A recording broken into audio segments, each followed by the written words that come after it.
नमस्कार। स्वागत है आपका न्यूज नशा में। लेकर आया हूं आपका अपना कार्यक्रम। जब सत्य डोलता है तो अशोक वानखड़े बोलता है। आज सत्य डोला, लेकिन कोई और बोला। आज मैं बात कर रहा हूं राहुल गांधी जी के वो अवमानना वाले केस की, जिसमें 2 साल की उनको सजा हुई। आज सर्वोच्च न्यायालय ने 15 दिन के अंदर 3 हीयरिंग में इसका निपटारा किया। सर्वोच्च न्यायालय के भूषण आर गवई जस्टिस के बेंच पे, जिसमें पीसी नरसिम्हा और जस्टिस संजय कुमार जी थे। इनके यहाँ ये मामला 15 जुलाई को आया, 21 जुलाई को पहली हियरिंग, 2 अगस्त को दूसरी हियरिंग और 4 अगस्त को निर्णय। फटाफट निर्णय देते हुए जस्टिस गवई साहब ने ये बात जरूर कही कि लोअर कोर्ट ने 2 साल की सजा क्यों दी, इसका कोई जस्टिफिकेशन नहीं दिया। 1 साल 11 महीने भी हो सकती थी सजा, एग्जैक्ट 2 साल क्यों दी? मैक्सिमम सजा देने का कारण क्या है इस केस में? इसी पॉइंट पे उन्होंने निर्णय को स्टे दिया, लेकिन स्टे देते समय जो उन्होंने बात कही वो आने वाले सालों तक मिसाल रहेगी और हमारे राजनीतिज्ञों को भी, लोअर कोर्ट्स को भी इसका संज्ञान लेना होगा। उन्होंने कहा कि 2 साल की सजा ही इसलिए कि आप किसी की संसद सदस्यता खत्म होती है। इन्होंने कहा गवई साहब ने कि ये मानहानि का मामला नहीं, ये किसी सांसद की सदस्यता जाने का मामला नहीं। मैं इसे लार्जर प्रोस्पेक्ट में देखता हूं। इस राहुल गांधी की सदस्यता समाप्त हुई, उसके लोकसभा क्षेत्र के लोगों को आपने लोकसभा में अपना रिप्रेजेंटेशन देने से वंचित किया। उनका अधिकार था कि उनका नुमाइंदा लोकसभा में बैठे उनके सवाल उठाए, लेकिन आपने उनसे बाहर कर दिया। 2 साल की rarest of the rare, maximum सजा रेयरेस्ट ऑफ द रेयर में होती है। ऐसा कौन सा मामला? तो ये इस बातों को बताता है कि राज्य में जो जुडिशियरी राज्य सरकार के भरोसे है, लोअर कोर्ट्स, उनमें कितना पॉलिटिकल इंटरफेरेंस होता है, या राजनीति और न्यायपालिका इसका कोई एक नेक्सस है क्या? जबकि न्यायपालिका, विधायिका और कार्यपालिका, ये जो 3 स्तंभ हैं हमारे, इन स्तंभ को बिल्कुल एक दूसरे से जुड़ के काम करना होगा और एक दूसरे पे ख्याल देके काम करना होगा। विधायिका जब लोगों के चुन के आते हैं, वो जानते हैं लोगों को क्या चाहिए, इस देश के लिए क्या चाहिए, क्या वादे उन्होंने किए थे, उस हिसाब से वो कानून बनाते हैं। लेकिन कानून बनाते समय संविधान का ढांचे को छेड़ नहीं सकते। कार्यपालिका उनको बताती है कि जो आप करना चाहते हैं इसका संविधान के अनुसार कानूनन ऐसा कर सकते हैं, ये किया तो गैर कानूनी होगा। और न्यायपालिका इसमें बारीक नजर से देखती है, यहां कुछ भी गड़बड़ हो गई तो न्यायपालिका बीच में उतर के न्यायदान का काम करती है, बैलेंस का काम करती है। लेकिन अब आजकल हमारे सुप्रीम कोर्ट में ऐसे ऐसे केसेस आने लगे हैं।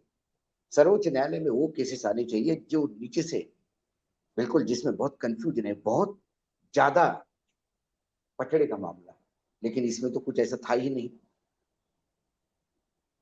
राहुल गांधी ने 1900 2009 में 2019 में शायद, आज से 4-5 साल पहले, हाँ, 11 अप्रैल 2019 को कोलार में बोलते हुए ये कहा था कि फला मोदी भगोड़ा, फला मोदी भगोड़ा, फला मोदी भगोड़ा, 3-4 नाम जो पैसे लेके देश से भागे हैं। बोलिए जितने भी भाग रहे, ये जो चोर है, इनके नाम के पीछे मोदी क्यों लगा रहता है? एकाएक पूर्णेश मोदी बीजेपी के विधायक है, उन्हें लगा कि ये पूरे मोदी समाज को गाली दी, उन्हें अवमानना के केसेस डाले।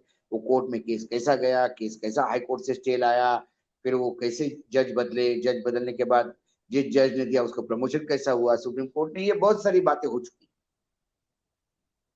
लेकिन अब इसके बाद क्या?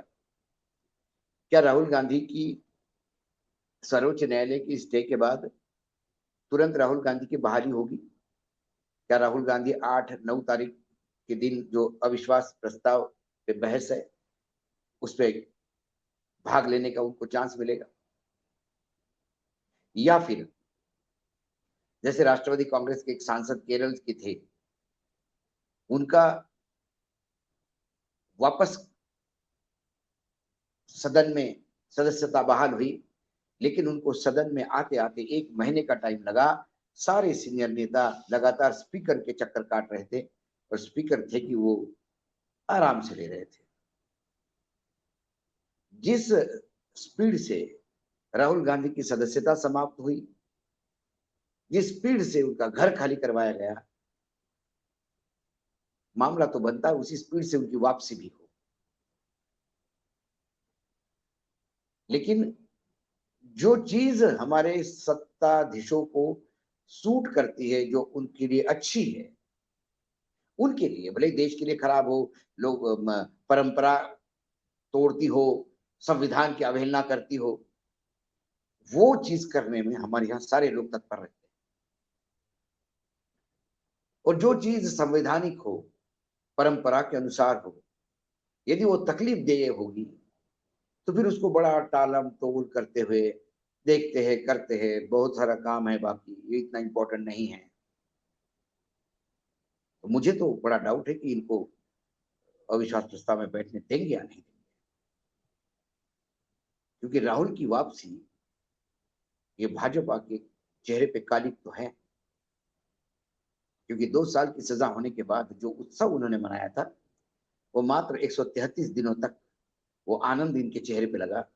133 दिनों में सर्वोच्च न्यायालय ने आईना दिखाते हुए राहुल गांधी की सजा पे स्टे दी। क्या लोअर कोर्ट में लोग डरे हुए हैं, या लोअर कोर्ट में प्रो क्यू प्रो में एक दूसरे की, आप मेरे लिए ये करो, मैं आपके लिए ये करो, आदान प्रदान की स्थिति बनी हुई है? आज ही महाराष्ट्र के मुंबई हाई कोर्ट के नागपुर बेंच के जज है रोहित देव, उन्होंने आज अदालत के अंदर ही अपना इस्तीफा दे दिया। वैसा तो उनकी रिटायरमेंट 2025 तक थी, लेकिन उन्होंने कहा कि अपने आत्मसम्मान के खिलाफ मैं काम नहीं कर सकता, इसलिए मैं इस्तीफा दे रहा हूं। अभी पता नहीं कि किसने उनके आत्मसम्मान को ठेस पहुंचाई, कौन उनसे कोई काम करवाना चाहता था जो वो करने नहीं चाहते थे। ये बातें तो बाद में आएगी, लेकिन आज नागपुर का बेंच स्तब्ध था। ऐसे भी वकील, ऐसे भी जज होते हैं जो अपने आत्मसम्मान के लिए, संविधान की रक्षा के लिए इस्तीफा तक देते हैं। और ऐसे भी जज होते हैं जो अपने स्वार्थ के लिए जो चाहे वो करने को तैयार होते हैं। कहीं ना कहीं न्यायपालिका को अपने गरेबां पे झांकना होगा। आज सर्वोच्च न्यायालय बार बार छोटे न्यायालयों को कब तक सुधारने की बात करेगा? छोटे न्यायालय भी न्यायाधीश पढ़े लिखे ही होते हैं, वो कानून के जानकार होते हैं, एग्जाम देके आते हैं। लेकिन क्या जो सरकार को चाहिए वही निर्णय देने होते हैं, या जनहित में निर्णय देने होते हैं? आज का निर्णय ये राहुल गांधी के फेवर में नहीं था। आज का निर्णय, राहुल गांधी वायनाड से सांसद है, उस वायनाड के मतदाताओं का साथ न्याय करने के लिए आज का स्टे ऑर्डर दिया है सर्वोच्च न्यायालय ने। इसमें कांग्रेस बीजेपी उन्होंने नहीं देखा, उन्होंने वो देखा कि वो मतदाता जिनका नैतिक अधिकार है कि उनका नुमाइंदा लोकसभा में बैठे, उस सीट खाली की। ऐसा कौन सा पहाड़ टूट के आया था? अब राहुल गांधी का केस लंबा चलेगा, बाकी केसेस में भी शायद 2 साल की सजा ना हो, क्योंकि ये पूरा तो जो गलियारों में चर्चा है उसको ऐसा लगता है कि ये निर्णय दिल्ली में तय हुआ था, राजनीतिक गलियारों में, और ये नीचे बता के फिर उसके हिसाब से सजा तय हुई थी दिल्ली में, और निर्णय उस सजा के हिसाब से लिखा गया था शायद। आप हमसे जुड़े रहने के लिए सब्सक्राइब करें YouTube पर, फॉलो करें ट्विटर पर और लाइक करें Facebook पर।